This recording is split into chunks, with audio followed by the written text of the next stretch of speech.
Reports. Basic report format. Business reports can range in length from a single page to hundreds of pages. Short, informal reports may be formatted as simple memos. Longer, more formal reports follow a conventional format, partly for the ease and convenience of both writer and reader. Organizations may have their own conventions for writing and formatting reports. You can adapt the structure to follow to suit your needs. Letter of transmittal.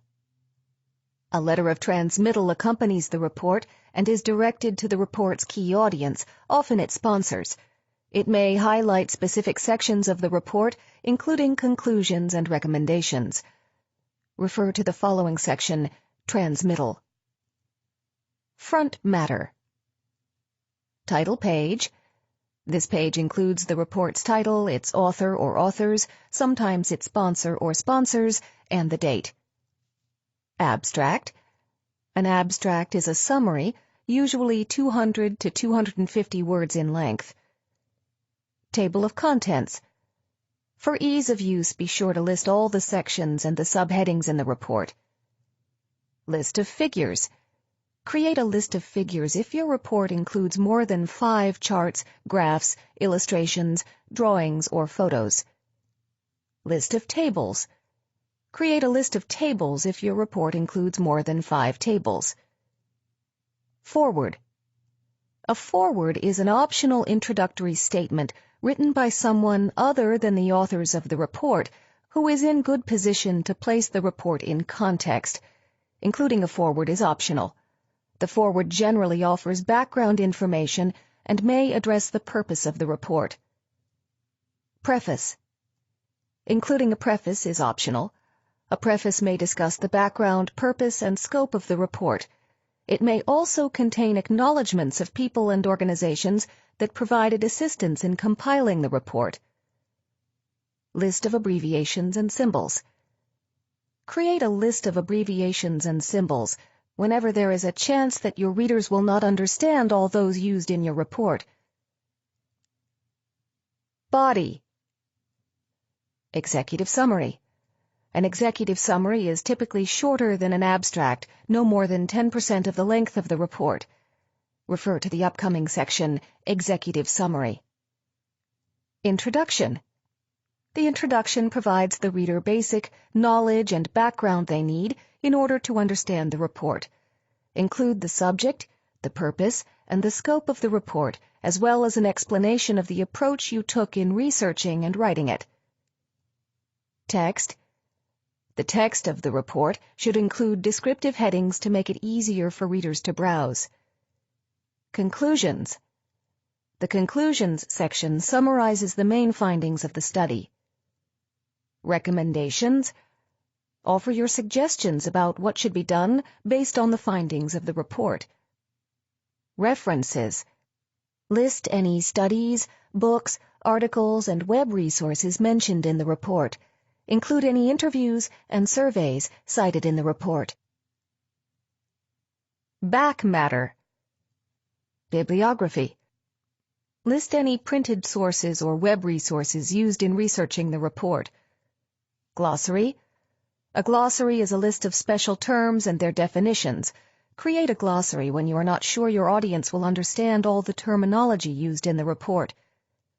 Index. An index is a list of key terms of interest to readers, along with the page numbers where those terms appear. An index can make it significantly easier for readers to navigate long reports. Transmittal.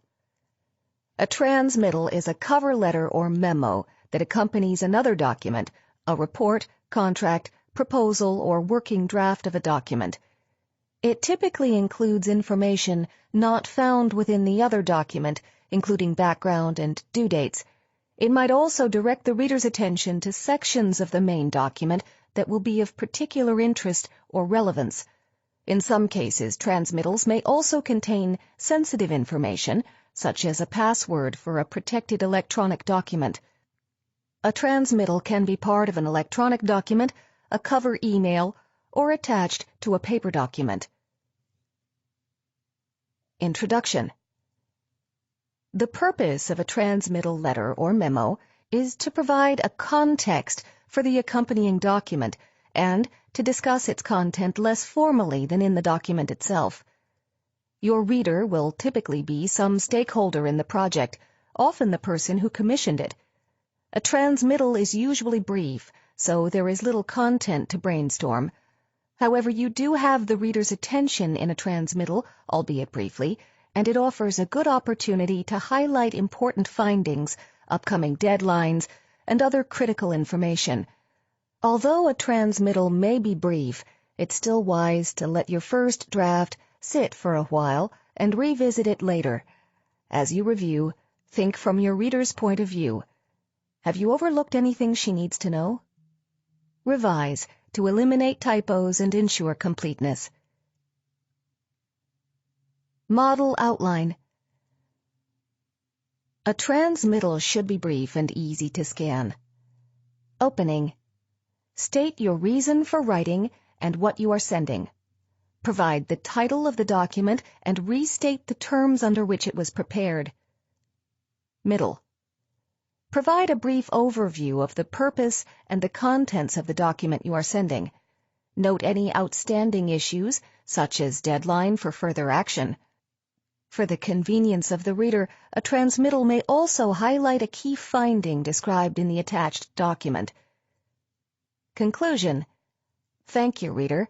Request approval or acknowledgement and provide a deadline if relevant. Offer to answer any questions the reader might have. Do get to the point right away. State your reason for writing in the first sentence. Do use formatting to make the transmittal easy to scan. If the transmittal is long, use subheadings to break up the text. Consider using bold to highlight any critical findings or upcoming deadlines. Do ensure your reader has your contact information and encourage her to reach out to you if she has questions or comments. Don't write a transmittal in a slapdash way. At the very least, it's an opportunity to create goodwill. Don't overlook any deadlines or critical information. Not like this.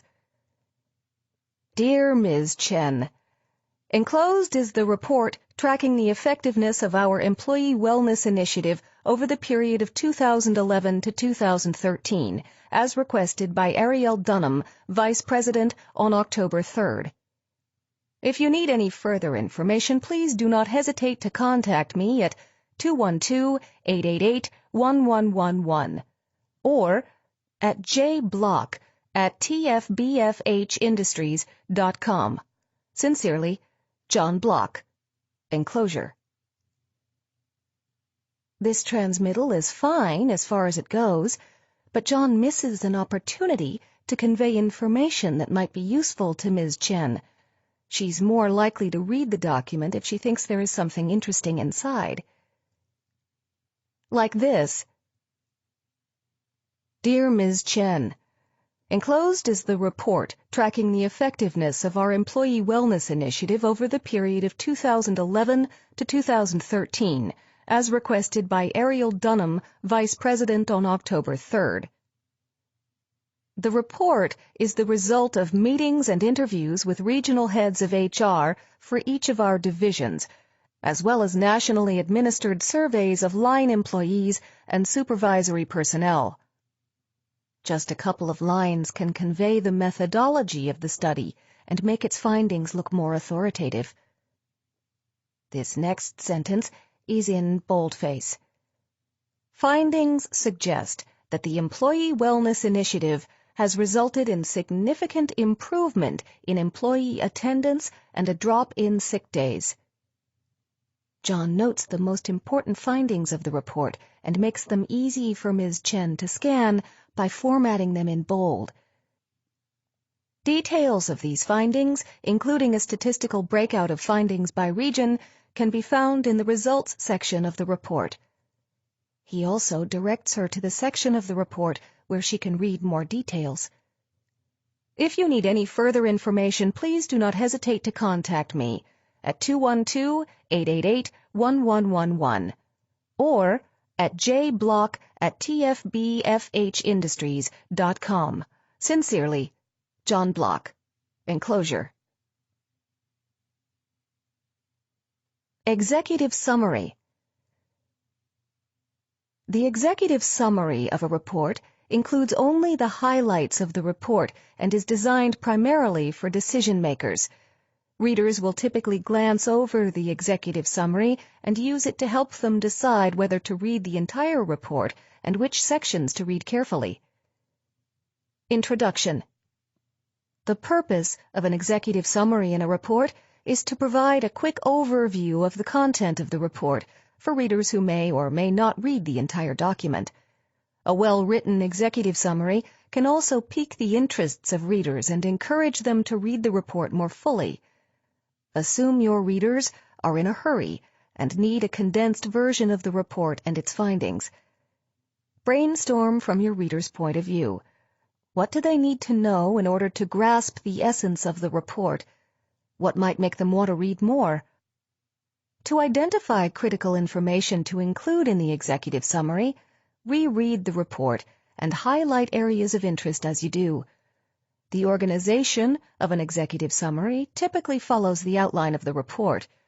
Draft your executive summary and then give it to someone who is not associated with the project to review. Ask him if the summary makes sense and if he has any questions after he reads it. Revise according to his feedback. Ensure that the summary is free of typos and other errors. Do understand your organization's norms when it comes to the length of an executive summary. Some organizations limit a summary to 1 or 2 pages. Others have a word limit. In any case, no executive summary should be longer than 10% of the entire report. Do describe the report accurately and objectively. Don't spin any of the content. Do cover every main section of the report and provide proportional coverage to each. Do describe the problem or opportunity that motivated the report. Do describe the method or methods that were used to conduct the investigation. Do summarize the report's findings. Do state any recommendations offered in the report. Do use formatting, like subheadings and bulleted lists, to break up a long executive summary and make it easier to scan. Don't provide unnecessary technical detail in the executive summary. Use only as much technical content as is required to help your readers understand the report. Don't introduce any information or recommendations that are not included in the report. Like this. Each year, employee illness leads to significant costs in healthcare expense as well as lost productivity. This report was commissioned to track the effectiveness of DBFH's Employee Wellness Initiative over the period of 2011 to 2013. The Employee Wellness Initiative was initially launched in mid-2008 with the aim of reducing sick time and healthcare expense.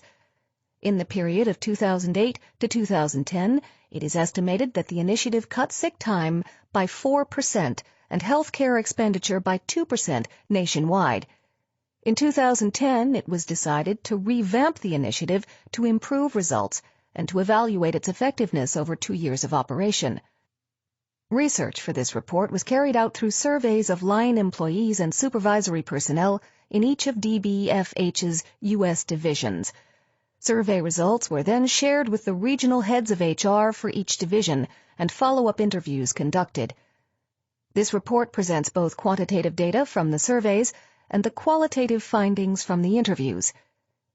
Findings suggest that the Employee Wellness Initiative has resulted in significant improvement in employee attendance and a drop in sick days nationwide. Absenteeism dropped by an aggregate 5% during the period studied. Costs for health care dropped by an aggregate 3%.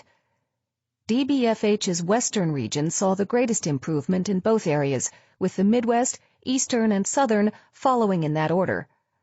Overall, the improvement in the southern region was weakest, with some areas of the southern division actually reporting increases in absenteeism and healthcare costs. It is recommended that, bullet point, the Employee Wellness Program be continued at the same level of funding, adjusted for inflation, for another 2-year period. Bullet point. A follow-up study be conducted in 2015 to assess the effectiveness of the program. Bullet point. Follow-up studies be conducted to determine the causes of the anomalous findings in the Southern Division and to develop recommendations to improve rates of illness and absenteeism in that division. Incident Report. An incident report, sometimes known as an accident report or trouble report, provides a timely record when something goes awry. Some companies have incident forms to fill in. In other cases, you'll need to write it out yourself. Incident reports may be used in legal proceedings, so it's wise to take the task seriously. Introduction. The purpose of an incident report is to provide an official record of an unusual occurrence at a place of business. These reports may be reviewed in order to improve safety procedures, to determine if insurance claims should be paid, and in some cases to assess legal liability. The readers of an incident report are generally supervisors in charge, their supervisors, insurance adjusters, and potentially legal counsel. They will expect a complete, objective, and clear description of what happened. Your brainstorming, in this case, involves assembling as complete a view of what happened as possible. The upcoming Incident Report Checklist suggests a format that you can use to organize your report. As you write your draft, use an objective and neutral tone. Unless the incident was quite minor, you will want to go through a couple of drafts to ensure completeness. Review and revise to ensure your report is complete and the tone is appropriate.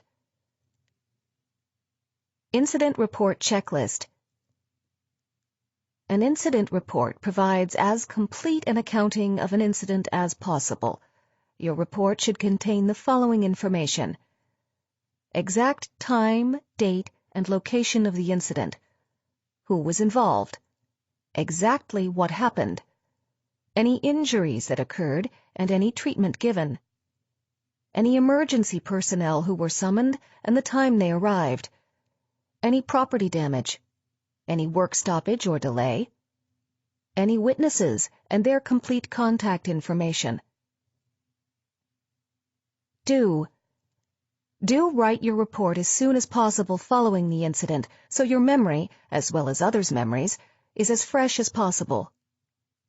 Do use neutral language, focusing on creating a complete report of what actually occurred. Do be as comprehensive and detailed as possible. A detailed and complete report can help investigators understand exactly what happened. Do note other contributors to the report as necessary. If you did not witness everything yourself, you may need to ask others for information. Make a note of the information supplied by others. Do supplement your report with photos, drawings, or diagrams. Don't express any emotions or opinions about the incident. Your report should be objective and matter-of-fact. Don't assign blame for what happened or use language that implicitly blames anyone. Your report may be used later to help determine responsibility for what happened, but it is not your job here to render a verdict of responsibility. Don't include recommendations for preventing a similar incident in the future. Remember, you are just recording what happened. Like this. At approximately 9:17 a.m. on February 11th, Charlene Peters incurred a severe burn on her left hand from the coffee maker in the staff kitchen. According to Charlene, the glass pot exploded, sending hot water flying. The report makes it clear that Charlene was the source of the information about how the accident happened. Charlene was in a great deal of pain and crying, and her hand was blistered. Donna Bonini assisted by administering first aid to Charlene, by helping her hold her hand under cold running water. We know exactly what Donna did and that her action was appropriate and did not cause further harm. At approximately 9:31 a.m., Charlene decided to go to the emergency room. Donna accompanied her. Donna returned to the office at approximately 12:10 p.m. She reported that Charlene was treated at the ER and sent home with a second-degree burn. Donna reported that the ER doctor expects Charlene to be out of the office for approximately 2 days. The source of the information about Charlene's condition is clear. The kitchen area was cleaned up and all broken glass removed. Personnel involved: Charlene Peters, extension 45756, cell 515-888-1111. It's a good idea to include Charlene's cell phone number if she's likely to be out of the office for a few days. CM Peters 37 at cpsdelivery.com. Donna Bunini, extension 45788, cell 515-973-1111. DL Bunini 45 at cpsdelivery.com. Sales and billing. Sales letter. A sales letter is a form of direct mail marketing especially tailored for a targeted audience. Improved data gathering and processing techniques can make sales letters even more effective than in the past. Despite the explosion in email marketing, email has not yet supplanted traditional sales letters sent through the postal mail. A letter can still provide benefits that an email cannot. A sales letter that contains useful information or an enticing promise may be kept and referred to long after an email solicitation has been deleted. The trick is in making a convincing appeal to your readers. Introduction. The purpose of a sales letter is to grab the reader's attention and convince them that your offer, whatever it is the best way to solve a problem they have and motivate them to call you or make a purchase. Thinking from the reader's point of view is absolutely critical in writing an effective sales letter. Mention the product or service you're selling only in the context of serving the reader's needs, not to praise it in and of itself. A list of features and benefits, no matter how impressive, is not likely to motivate a reader to take the next step. Brainstorm from your reader's point of view. What do they need, and how will your offer meet that need? Use the model outline to help organize your letter. Plan to go through several drafts before you finalize your letter. It's a good idea to test your sales letter to see how people respond to it. Ask your test readers if the letter keeps their attention and if they would be motivated to call you or take the steps to make a purchase. Ask them what's missing. Revise accordingly. Proofread carefully. Typos and other errors can damage your credibility, so be scrupulous about correcting them before you send out your letter. 3 keys to effective sales letters. Writing an effective sales letter is a skill that's honed over time.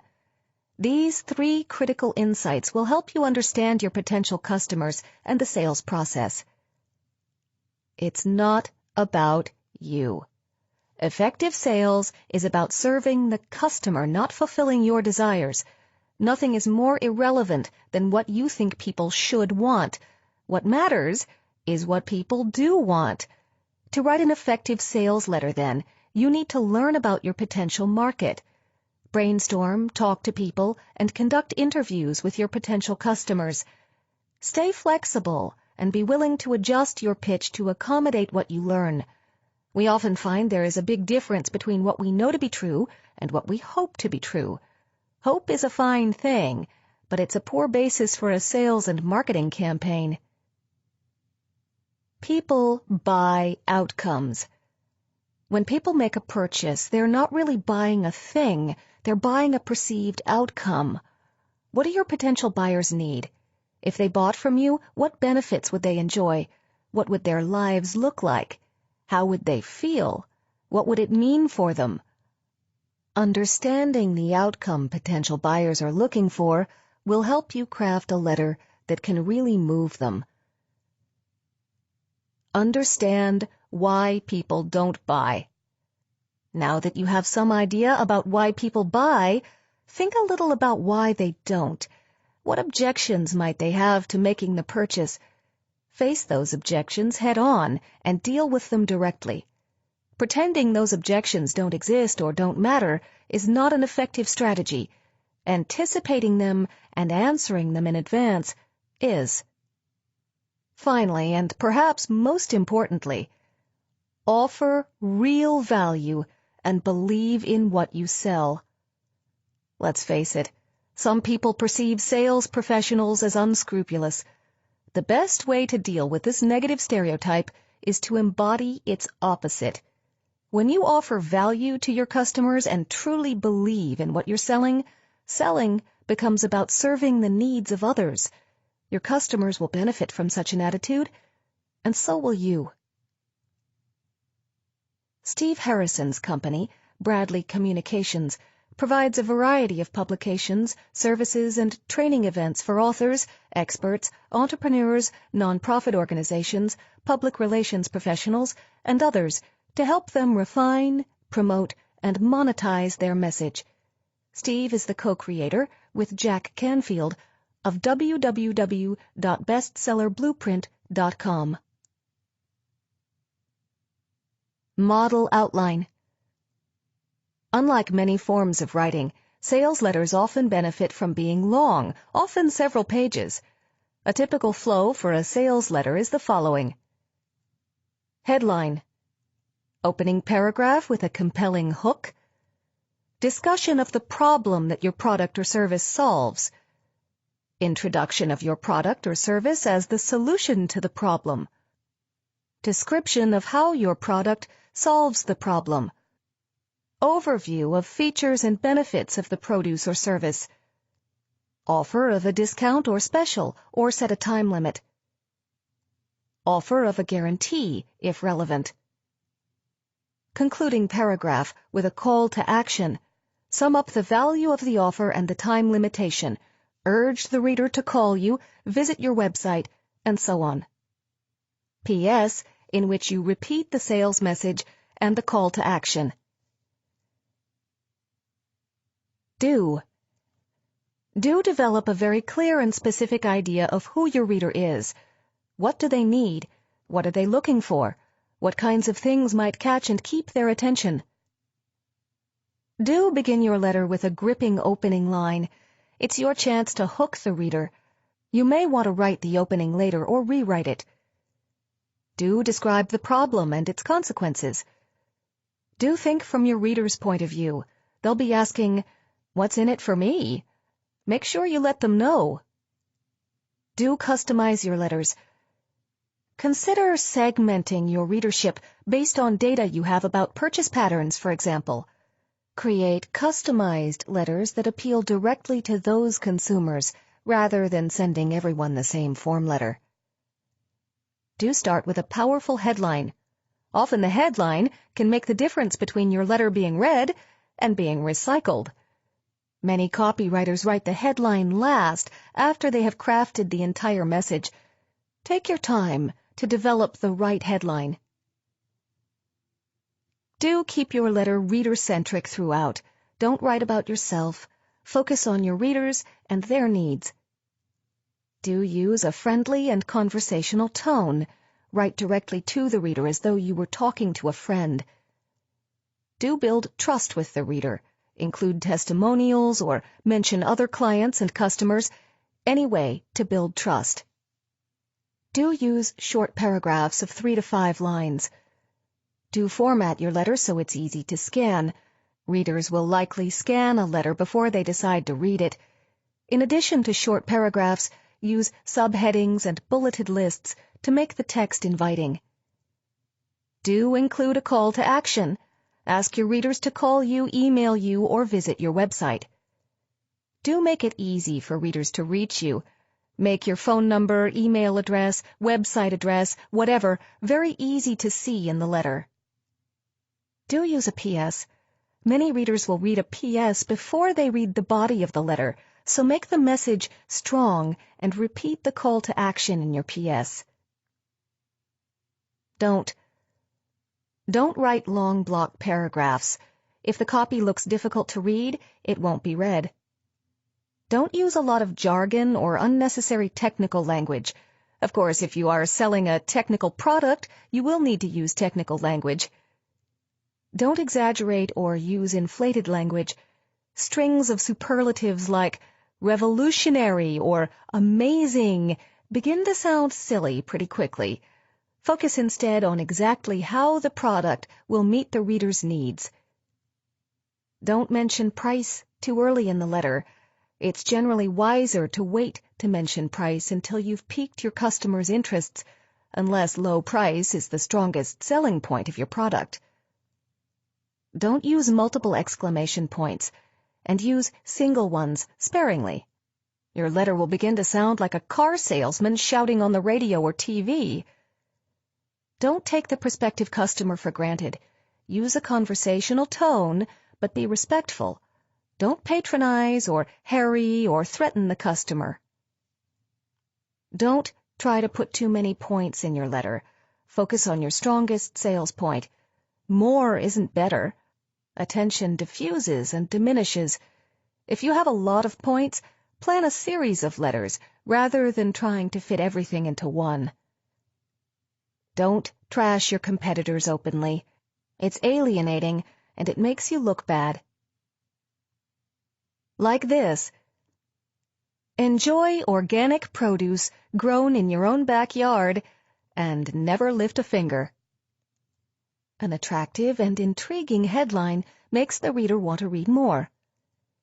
Dear Pasadena resident, we Pasadenans live in paradise. We have fertile soil, sun year-round, and spacious yards.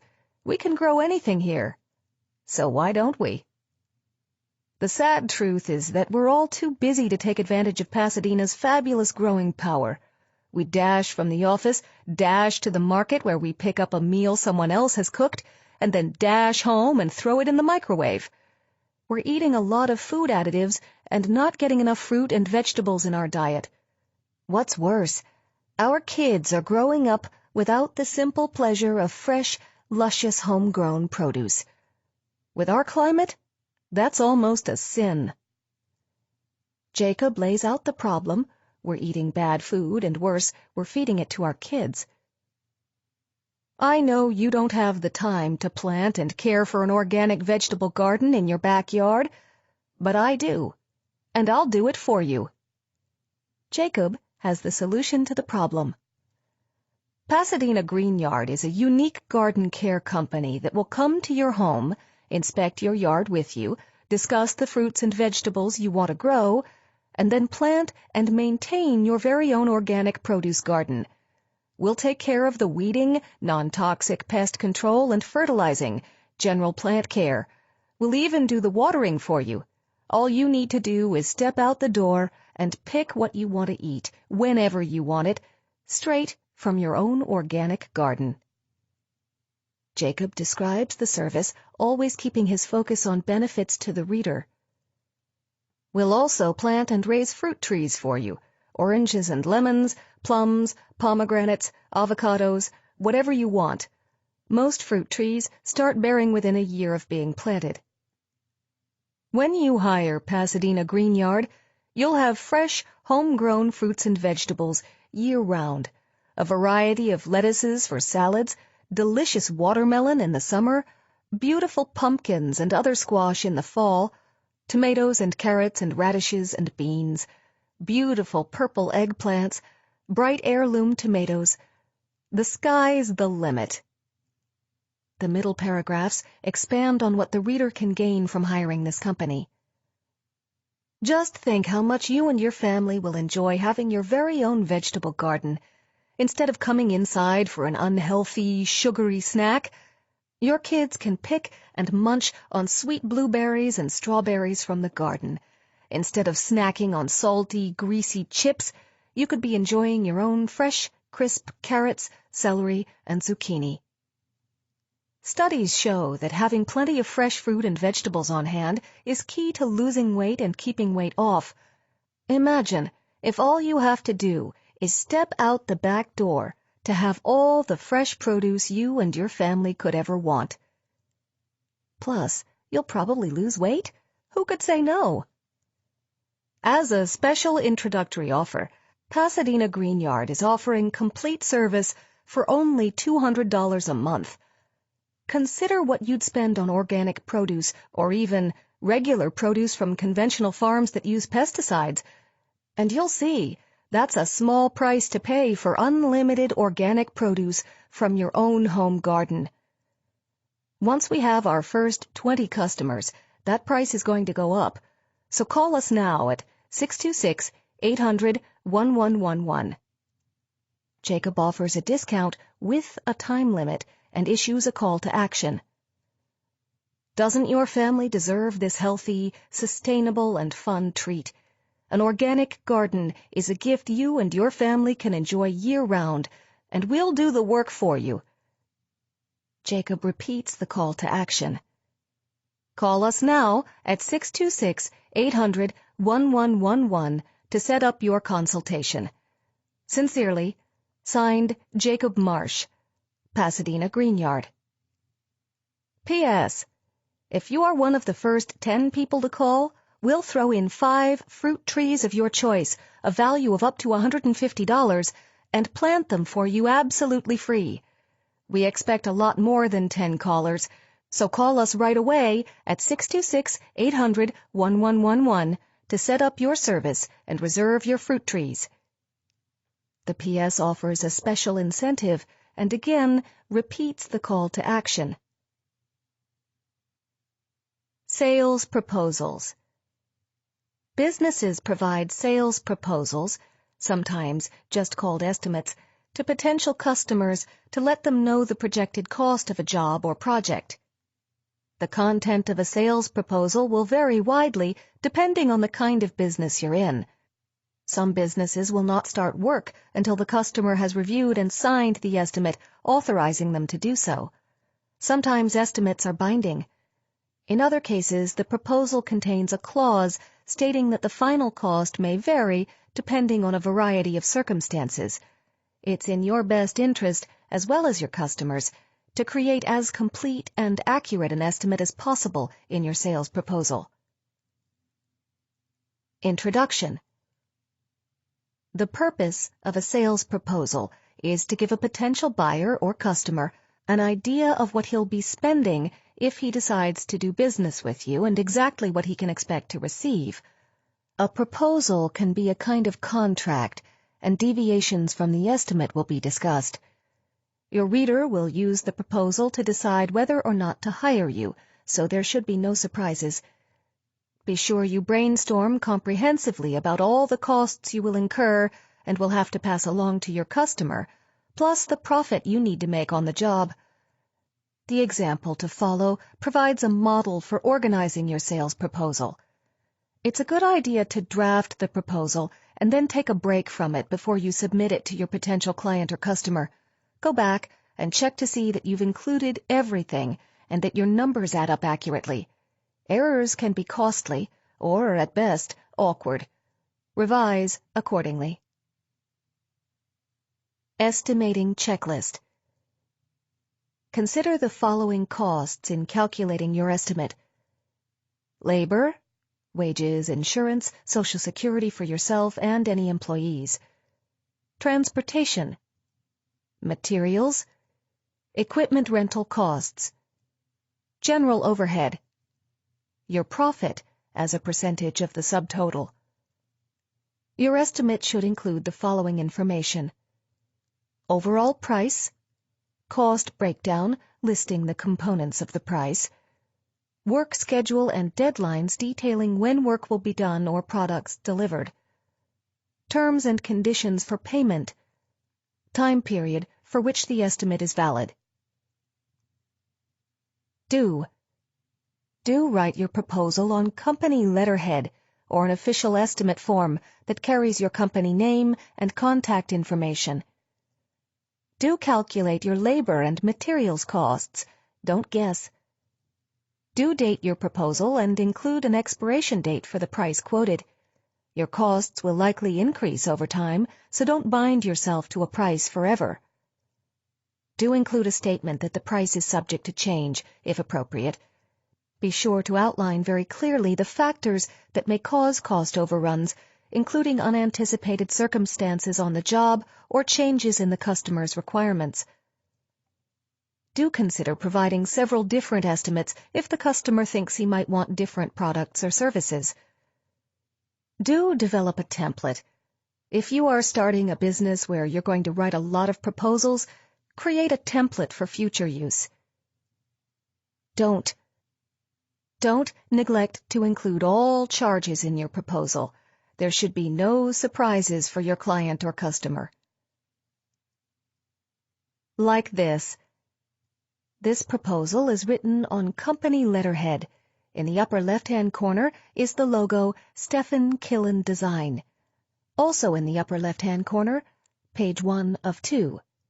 Beneath that, Joseph Robertson, Robertson Business Associates, 100 East 55th Street, New York, NY 10022. 8/24/12. Response to request for proposal. This proposal is formatted so that it is broken into 5 sections. Each section has a headline that is written in larger boldface font. A. Scope of the project. Stephen Killen Design proposes to design 1. A brochure and 2. A series of 3 pamphlets for Robertson Business Associates. The pieces will extend the look and feel of the client's current branding. 1. Brochure. 12 pages plus cover. 8.5 by 11. 4 colors, approximately 10 photos throughout. 2. 3 pamphlets. 8.5 by 15. Tri-folded 8.5 by 5. 4 colors, approximately 5 photos throughout. B. Project development. The following outlines the development of the brochure and pamphlets. 1. Project clarification and goals. Stephen Killen Design and client will begin the initial phase of the project by discussing the client's design ideas and goals. 2. Design development. We will develop 2 design concepts for each item and will present them for client review. 3. Design refinement. Client will comment on the designs. Up to 2 rounds of design revisions will be made to each item. 4. Layout preparation. Once final designs have been approved and final copy received, we will prepare layouts for each project. If necessary, up to 3 rounds of proofreading revisions will be made to layouts. 5. Delivery of mechanicals. Upon final approval of layouts, we will prepare and deliver digital print-ready mechanicals to printer. C. Schedule. We estimate that production of the brochure and 3 pamphlets can be completed within the following 8-week schedule. 9/3 to 9/17, design development phase with presentation of initial concepts to client on 9/17/12. 9/19, feedback on initial concepts due to SKD. 9/20 to 9/27, design refinement phase with presentation of refined concepts to client on 9/27/12. 9/28, feedback on design refinements due to SKD. 10/1 to 10/16, layout preparation phase with presentation of initial layouts to client on 10/11/12. 10/17, delivery of print-ready files to printer. 10/31, delivery of printed material to client. Page 2. Also in the upper left-hand corner is the Stephen Killen Design logo. D. Pricing. Design and production of the following items. 1. Brochure design and production. Brochure design, $2,000. Brochure production, $3,700. Photography management, $1,500. Total, $7,200. 2. Pamphlets design and production. Pamphlet design, $2,000. Pamphlet production, for 3 pamphlets, $3,600. Photography management, $1,100. Total, $6,700. 3. Print management, if requested. Printer and paper management, $300. Half-day press check, $600. Total, $900. E. Terms. Design and production of the following items. Professional fees. Project fee will be billed in 2 phases, with the first payment for 50% of the total due upon signing of proposal, and the second payment plus reimbursable production expenses due within 30 days of completion of each project. Expenses. In addition to fees, Stephen Killen Design shall be reimbursed for all outside services or expenses related to the execution of this proposal, including, but not limited to, stock photography, professional illustration, and messenger/delivery services. Changes. Changes beyond the scope of the proposal will be charged on an hourly basis at the rate of $150 per hour. Termination of agreement. Assuming just cause, either party reserves the right to terminate this agreement after giving 10 days written notice to the other. Stephen Killen Design shall be paid for services and reimbursables incurred under this proposal up to the date of such termination. Proofreading. Client will be responsible for proofreading final mechanical. Sales tax. Sales tax is charged to for-profit clients within New York State at 8.875%. At the bottom, there is a space to sign, and underneath that, Stephen Killen, Stephen Killen Design Limited. And another space to sign, Joseph Robertson, Robertson Business Associates. Both signatures should be dated. At the bottom of the page, the footnote letterhead reads, 58 J Street, Suite 305, Brooklyn, NY, 11201, 718-222-2960. info@stephenkillendesign.com. www.stephenkillendesign.com. Stephen Killen is a graphic designer and photographer whose work is included in the book Out of Focus. His websites are www.stephenkillendesign.com and www.pinholeny.com. Long sales proposals. In some industries and for jobs of a significant size, businesses will submit long sales proposals. These proposals are often written in response to a request for proposal, RFP, which is prepared and circulated by an organization in search of a vendor to do a particular job. A long sales proposal is formatted very much like a formal report and may include the following elements: letter of transmittal, title page, executive summary, description of current problem, description of current method, description of proposed method, analytical comparison of current and proposed methods, equipment requirements, cost analysis, delivery schedule, summary of benefits, breakdown of responsibilities, description of vendor including team bios, vendor's promotional literature, contract. Invoice. An invoice is a statement delivered to a client or customer outlining the nature of the goods or services provided and requesting payment for them. Email invoices are common these days. It's fine for an invoice to exist only as an electronic document, but it's critical for you to have access to it in the future. If you send an invoice in the body of an email rather than as an attachment, be sure you have it backed up somewhere you can find it later. Introduction. The purpose of an invoice is to create a record of goods or services provided and to bill your client or customer for such. An invoice might also include a record of payments received or serve as a receipt for payment in full.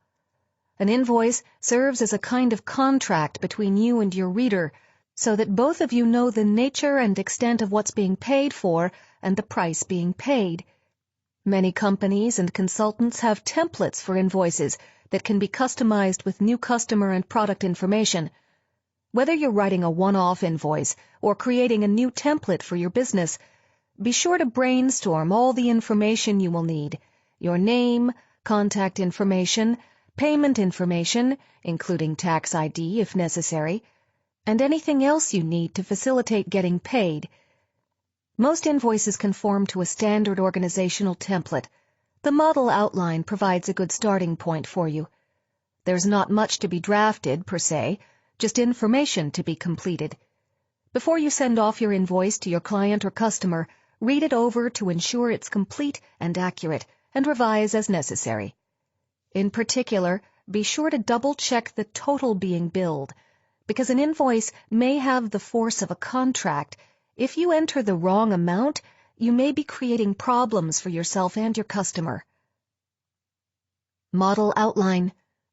An invoice should supply all the information a client or customer needs in order to pay you.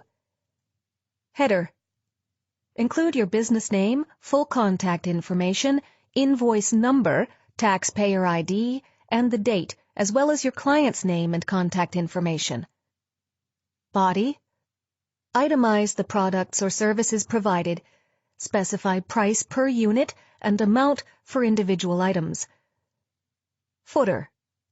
Provide a grand total, including any tax amount, your return policy for goods, and any policies on late payment. End with a thank you. Do. Do provide your full contact information on your invoice, including your postal address, email address, and phone number. Do check with your client or customer to see what information their accounting department needs in order to pay you. To pay an independent contractor, they will likely need a taxpayer identification number or social security number. Large businesses generally have rather complicated and inflexible accounting requirements, so be sure your invoice conforms to the requirements of your own company and the client's. Failing to do so will delay your payment. Do date the invoice and enter a unique invoice number for your own record-keeping purposes. Do provide a clear description of the product or service provided and a clear breakdown of the costs. Do state the due date of the payment. Such a statement doesn't guarantee prompt payment, of course, but it gives you a discussion point if there does happen to be a delay in payment. Do format your invoice so it's easy to scan.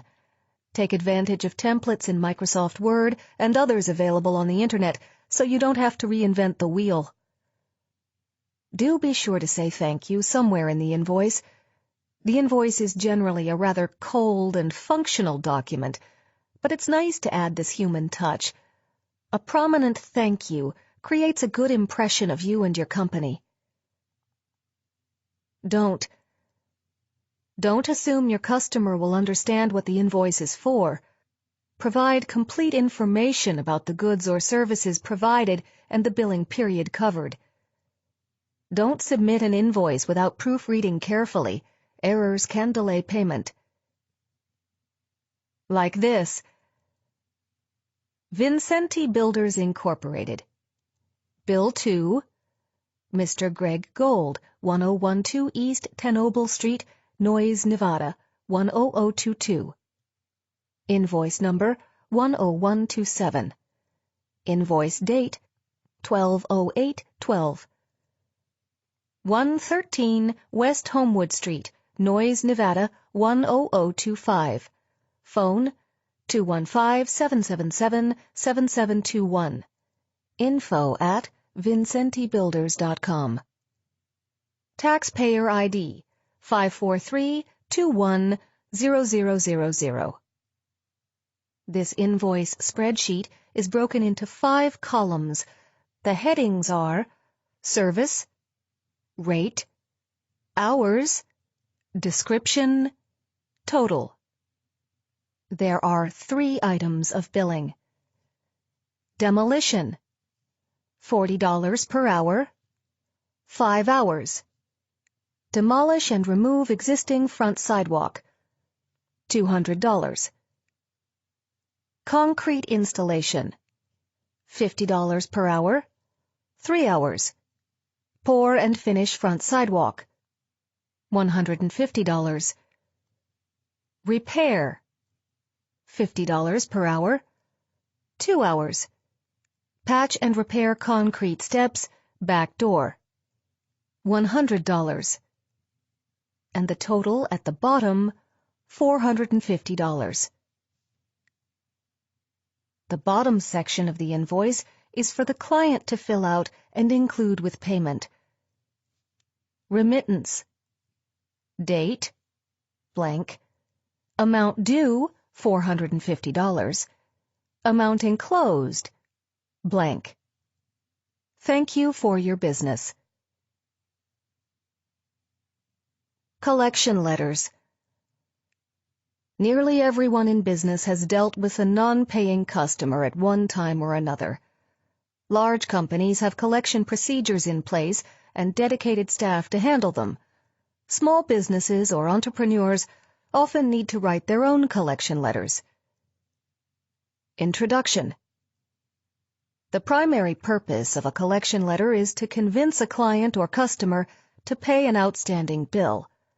Collection letters also have a secondary purpose, to maintain goodwill with the reader, your customer, in the future, and to keep her business. As you write your letter, remember that there are many reasons people fail to pay their bills. It's usually a good idea to assume the best of your reader and treat the letter as a friendly reminder. You may need to send a series of letters, each more insistent than the one prior. As you brainstorm your content, bear in mind that you want to make it easy for your customer to pay. Don't guilt-trip them. Don't be emotional. State the facts dispassionately. The model outline provides a structure you can use to organize your collection letter. Pay close attention to your tone as you write your draft. It should be courteous and businesslike. If you are writing a series of letters, review the previous letters you have sent and ensure that your demands are escalating in insistence. Review your letter carefully for typos and other errors, and revise accordingly. Model outline. A collection letter should be brief and businesslike. Opening. Notify the reader that her account is past due. State her balance, the date it was due, and the new deadline for payment.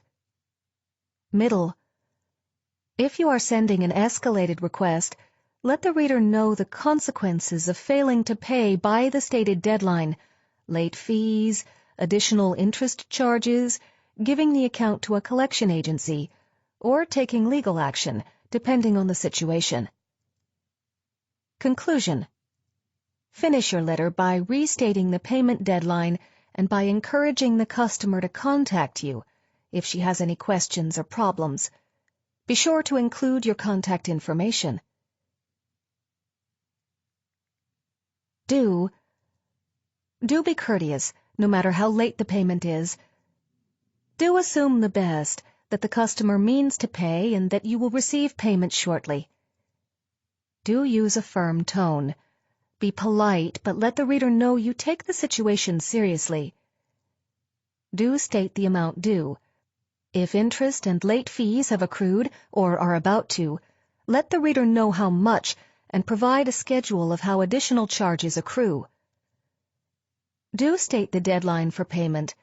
If a deadline has already passed, establish a new one. Do keep your style simple and direct. Eliminate any risk of misunderstanding. Use short sentences and simple vocabulary. Do keep your message brief, no longer than 1 page. Do let the reader know if you are willing to arrange a payment plan or other arrangements to make her payment easier. Provide her with the details of the plan you propose. Don't use a menacing or bullying tone. Doing so will alienate the customer and actually make her less willing to pay. Don't make threats that are inappropriate or illegal. If you end up taking legal action to collect the debt, you will be held accountable for anything you have written. Don't make threats you are not willing to act on. If you tell a customer that you will turn her account over to a collection agency, or that you will initiate legal action against her, be prepared to do so. Don't be patronizing or cute. Comments like, "We've been racking our brains trying to understand why we haven't heard from you," are just annoying. Collection Letter Series. With any luck, you will need to write only 1 letter to remind your wayward customer to pay his account in full. If the non-payment continues, however, you will probably need to send a series of collection letters, each more demanding than the last. Here is a useful overview of such a series. Reminder letter. Use a friendly but firm tone to remind the customer of the overdue balance. Assume the customer has simply forgotten and intends to make the payment. Second collection letter. Be more insistent. Note that you sent a reminder on the previous date and that payment has not been received. If late fees, interest, or other penalties have accrued, let him know. You may want to offer an olive branch and say you know it can be easy to overlook bills and that everyone is busy, but be firm. Let the reader know the new deadline for payment and express your confidence that he will make payment immediately. Later collection letters. Subsequent letters in the series may encourage the customer to contact you to discuss any circumstances that might be making it difficult for him to pay. Propose a payment schedule to pay down the debt over time. Appeal to the reader's sensibilities, that he has an obligation to do the right thing. Let him know that the consequences to his credit rating can be adverse. Final appeal. Take a firm but dispassionate tone. State the facts, the amount due, how late it is, and the fact that you have made repeated efforts to contact the customer and collect the debt. State that you intend to turn the account over to a collection agency, report the customer to a credit bureau, take legal action, or any appropriate combination of the above actions if he does not make payment by the stated date. Closing letter. If the previous efforts have failed and you intend to take legal action or bring in a collection agency, you must notify the customer about the actions you intend to take and on what date those actions will be taken. Remember, your collections practices are governed by relevant federal, state, and local laws, so be sure your actions are legal. Consult with your attorney if you are unsure. Like this. January 11th, 2013. Dear Mr. Gupta, it has come to our attention that your account is past due $1,237.89. Please make payment to bring your account up to date. Thank you for your prompt attention to this matter. Sincerely, Helen Sturdivant. February 15th, 2013. Dear Mr. Gupta, we wrote to you last month notifying you that your account is past due in the amount of $1,237.89. We still have not received payment. We value you as a long-term customer, and we assume this is simply an oversight. Please remit payment by February 28th to bring your account up to date. We are confident you will remedy this situation promptly. Sincerely, Helen Sturdivant. March 11th, 2013. Dear Mr. Gupta, your account is seriously past due. We have contacted you several times regarding your balance of $1,237.89, but we have not heard from you. If there are circumstances preventing you from making a full payment at this time, please contact me at 818-555-1111 to discuss arrangements for a payment plan. We are willing to work with you, but you must contact us within the next 10 days. Thank you for your prompt attention to this matter. Sincerely, Helen Sturdivant. March 29th, 2013. Dear Mr. Gupta, we have written several times about an ongoing past due amount of $1,237.89 on your account, but we have received no reply. We remain willing to work out a payment schedule with you. Please contact our office at 818-555-1111. If we have not heard from you by April 7th, 2013, we will refer your account to a collection agency, which may have a negative effect on your credit rating. Please contact us immediately to avoid this action. Sincerely, Helen Sturdivant. April 10th, 2013. Dear Mr. Gupta, your account is seriously past due in the amount of $1,237.89.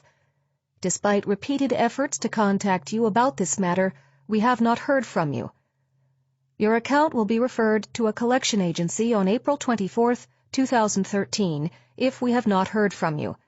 Please contact our office at 818-555-1111.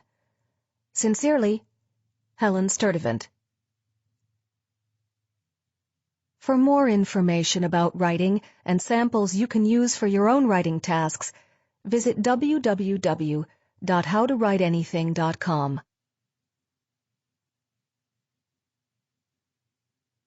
This has been an Audible Studios production of How to Write Anything, A Complete Guide, written by Laura Brown, narrated by Caroline Schaefer. Producer, Mike Charzik. Copyright, 2014, by Laura Brown. Production copyright, 2014, by Audible Inc.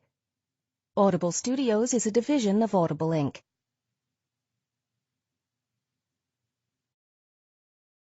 Audible hopes you have enjoyed this program.